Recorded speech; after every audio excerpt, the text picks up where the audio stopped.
Bismillahirrahmanirrahim. Assalamu alaikum for class. Today is your online lecture of science, and all of you have to know this that we have started our lesson number 3. As you all see this is your lesson number 3, and living together in an environment. एक माहौल में इकट्ठे रहना. So this is your lesson, and we have did our first page and second page. हमने पिछले lecture में कुछ environment के बारे में पढ़ा था, that is urban environment and rural environment. All about this environment, like urban environment कैसा होता है और रूरल इन्वायरमेंट कैसा होता है. हमने पढ़ा था कि अर्बन इन्वायरमेंट में हर तरह की फैसिलिटी हमें मिलती है, हॉस्पिटल, स्कूल, ट्रैफिक, वो schools, parks, hotels, cars, buses, सब कुछ. लेकिन रूरल इन्वायरमेंट में ये सब कुछ नहीं होता. रूरल इन्वायरमेंट में वैसे हमें जो चीज़ अच्छी मिलती है वो है fresh air, pure food and mutual cooperation, ठीक है, और फ्रेश फूड भी, ठीक है. This is all. And now we are talking about importance of plants to animals, कि प्लांट्स की एनिमल्स के लिए क्या अहमियत है. ठीक है जी, स्टार्ट करते हैं reading. Plants are very important in an environment, कि प्लांट्स जो हैं वो हमारे एनवायरनमेंट के लिए बहुत ज़रूरी हैं. All the animals depend on green plants for their needs. जितने भी जानवर होते हैं वो सब पत्तों पर, सब पौधों पर अपनी ज़रूरियात के लिए इन्हिसार करते हैं. लाइक आपको पता होगा कि जानवर घास भी खाते हैं, जानवर पौधे भी खाते हैं, और उसी तरह जो पौधों की लकड़ी होती है उससे घर भी बनाए जाते हैं. दरख्तों की जो टहनियाँ होती हैं, जो स्टेम होते हैं, उनमें भी जानवर रहते हैं. तो जानवर जो हैं वो बहुत ज़्यादा इन्हिसार करते हैं प्लांट्स पर. अगर प्लांट्स ना हों तो जानवर जो हैं उनको अच्छे तरीके से सर्वाइव करने के लिए चीज़ें भी ना मिलें. ठीक है. Plants prepare food in the presence of the sunlight, के प्लांट्स जो हैं वो सनलाइट की सूरज की रोशनी में खाना तैयार करते हैं. This food is utilised by all the animals, और यही खाना तमाम जानवर भी खाते हैं. लाइक सनलाइट की रोशनी में प्लांट्स जो हैं उनमें खाना तैयार होता है और तभी वो ग्रो करते हैं. प्लांट्स ग्रो करते हैं तो उन्हीं प्लांट्स को दूसरे एनिमल्स भी खा सकते हैं. Plants which produce oxygen gas during the food preparation, plants जो हैं वो ऑक्सीजन गैस प्रोड्यूस करते हैं. जब खाना बन रहा होता है तो उसके दौरान ऑक्सीजन गैस प्लांट्स जो हैं वो प्रोड्यूस कर रहे होते हैं. And animals use this gas for respiration, और यही गैस जो है वो एनिमल्स यूज़ करते हैं सांस लेने के लिए. रिस्पायरेशन का मतलब होता है सांस लेना. RESPIRATION, respiration. Many animals such as birds, insects and squirrels also depend on plants for the shelter and for the protection from enemies. अब वो कह रहे हैं कि बहुत से ऐसे जानवर होते हैं जैसे कि परिंदे, जितने भी कीड़े मकोड़े, गुलहरियाँ, ये सारी प्लांट के अंदर जो पौधे हैं ना उनके अंदर ये रहती हैं, उनमें इनके घर होते हैं. एंड और ये अपने दुश्मनों से अपनी हिफाजत के लिए भी इन प्लांट्स को इस्तेमाल कर सकती हैं. We use the timber of plants to make houses and sports courts. वो कह रहे हैं कि हम प्लांट्स से, जो पौधे हैं उनसे, उनकी लकड़ी जो होती है ना उससे घर भी बनाते हैं, और जितनी भी ये खेलों का सामान होता है ये भी पौधों की लकड़ी से ही बनता है. ठीक है जी, 4th क्लास ये था आज का हमारा topic, importance of plants to animals. Okay, next पे अगर बात करें, next is importance of animals to plants, कि अब जानवरों के लिए प्लांट्स कितने ज़रूरी हैं. Animals are also very important to plants, के एनिमल्स भी उनके लिए भी प्लांट जो है वो बहुत ज़रूरी हैं. Animals exhale carbon dioxide gas during the respiration, के जो प्लांट्स जो हैं वो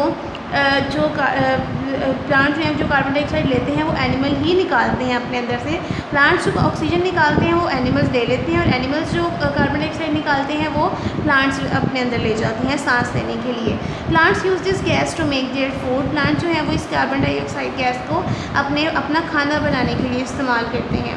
plant use dung of animals as a manure, कि प्लांट जो हैं वो जो जानवरों का जो डंग होता है, जानवर अगर उस पर डंग मारते हैं तो उसको अपने लिए बहुत अच्छा साबित करते हैं कि प्लांट्स में वो उस प्लांट जो उसके फूड बन रहा होता है उसमें वो अच्छा, उसमें बहुत फ़ायदा होता है. लाइक अगर एक बटरफ्लाई की मैं बात करूँ तो बटरफ्लाई जो है वो फिरते फिराते अगर प्लांट के ऊपर जाके बैठ जाती है तो वो जो प्लांट्स होते हैं वो बेसिकली क्या करते हैं, उससे फूड बना देते हैं.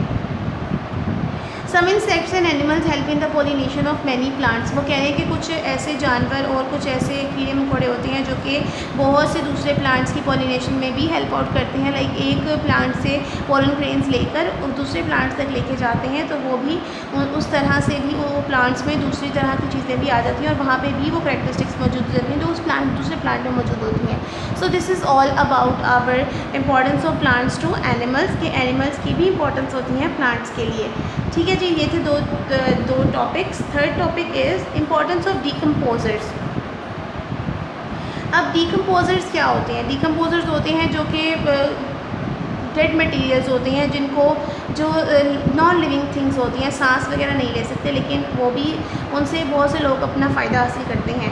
Being decomposers bacteria and fungi decompose dead plants and animals. अगर जो चीज़ डेड प्लांट, जो मरे हुए जो पौधे और जानवर होते हैं, उन पर बैक्टीरिया और फंजाई उनको डिकम्पोज कर देते हैं, मतलब वहाँ से खाना हासिल करते हैं। Nutrients return to the environment, और इस तरीके से क्या होता है कि बैक्टीरिया और फंजाई जब वहाँ से डिकम्पोज कर लेते हैं, तो इसी तरह जो उस डिकम्पोजिशन में से जो न्यूट्रिएंट्स और जितनी भी मिनरल्स वगैरह होती हैं वो दोबारा इन्वायरमेंट में आ जाती हैं।